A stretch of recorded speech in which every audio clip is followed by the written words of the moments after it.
ముందుగా మీడియా మిత్రులకు నా నమస్కారాలు. ఈరోజు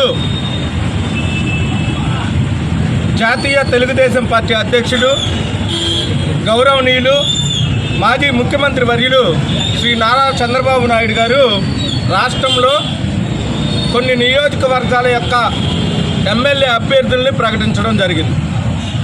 అయితే ఈరోజు దైవ సమానులు రాష్ట్ర చంద్రబాబు నాయుడు గారి ఆశీర్వాదంతో దామచర్ల జనార్దన్ గారికి ఒంగోలు టికెట్ మరొకసారి గర్వంగా ప్రకటించడం జరిగింది. అయితే మేము ఇదే అడుగుతూ ఉన్నాం. ఈ బాలినేని శ్రీనివాసరెడ్డి గారు 21,000 పట్టాలు ఇచ్చాడు. అవి ఏం చేసుకోవాలో ప్రజలకు అర్థం కాక తలకిక్కునే పరిస్థితిలో స్వయాన రాష్ట్ర ముఖ్యమంత్రి గారు ఒంగోలులో అడుగు పెట్టి బాలినేని శ్రీనివాసరెడ్డి గారి పేరు కూడా ప్రకటించకుండా వెళ్ళడం సిగ్గుచేటని తెలియజేస్తూ ఉన్నాం.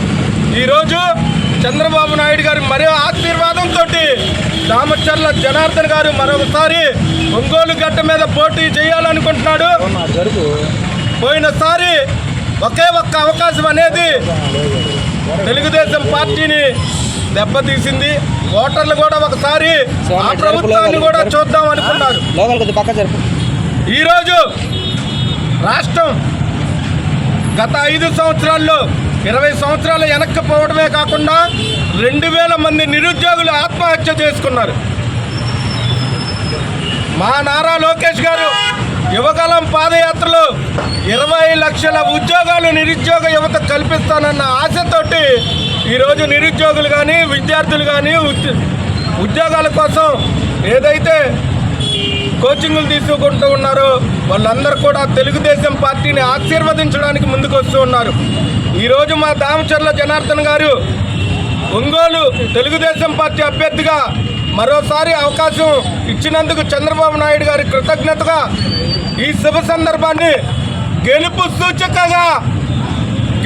సూచికగా దామచర్ల జనార్దన్ గారు ఒంగోలు గడ్డ మీద గెలవబోతూ ఉన్నారు. రాష్ట్ర మంత్రివర్గంలో దామచర్ల జనార్దన్ గారిని మళ్ళీ నిలబెట్టుకుంటామని తెలియజేస్తూ తెలుగు యువత తరఫున ఒక చిన్న కార్యక్రమాన్ని ఇక్కడ ఏర్పాటు చేసి కేక్ కటింగ్ స్వీట్ అటు పంచి ప్రతి ఒక్కరిని జనార్దన్ గారికి ఓటు వేయాలని కోరుకున్నాము. అందరూ కూడా మమ్మల్ని సౌహృదయంతో ఆశీర్వదించారు కనుక వాళ్ళందరికీ మరోసారి కృతజ్ఞతలు తెలియజేస్తూ తెలుగు యువత తరఫున జనార్దన్ గారిని గెలిపించమని వేడుకుంటూ జై జనార్దన్, జై డీకే, జై